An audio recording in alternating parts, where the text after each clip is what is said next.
നിങ്ങളുടെ പേഴ്സൻ്റെ current energy എന്താണെന്ന് നോക്കാം.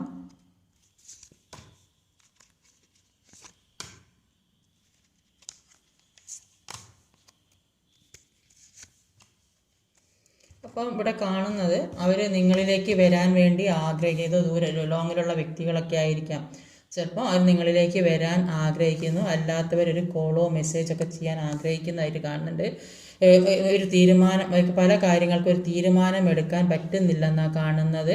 അവരിലേക്കൊരു ഗ്രോത്ത് വരും, ഏതോ രീതി സാമ്പത്തികമായിട്ടൊക്കെ അഭിവൃദ്ധി വരുന്ന വ്യക്തികളായിട്ടാണ് അവിടെ കാണാൻ സാധിക്കുന്നത്. അവരിപ്പം ചിന്തിക്കുന്നത് നിങ്ങളുമൊത്തുള്ള ഒരു സ്നേഹത്തോടെയുള്ള ജീവിതം, ഒരുമിച്ചുള്ള ഒരു സന്തോഷകരമായൊരു ജീവിതം ഒരുമിച്ച് യാത്ര ചെയ്യാനും പോകാനും വരാനും ഒക്കെ ഒരുപാട് ടൂർ പോകാനൊക്കെ ആഗ്രഹിക്കുന്നുണ്ട്. അല്ലെങ്കിൽ മറ്റേത് ഒരു കുടുംബസമേതം പോകാൻ, ചിലപ്പോൾ ഫാമിലി ഉള്ളവരാണെങ്കിൽ കുട്ടികളൊക്കെ ആയിട്ട് യാത്ര ചെയ്യാൻ, അല്ലാത്തവരാണെങ്കിൽ ഒരുമിച്ച് ഈ ഒരു യാത്രയൊക്കെ ഒരുപാട് ആഗ്രഹിക്കുന്നുണ്ട്. അത് കൂടുതലായിട്ടും ലോങ്ങിൽ നിന്ന് വരുന്ന വ്യക്തികളായിരിക്കും.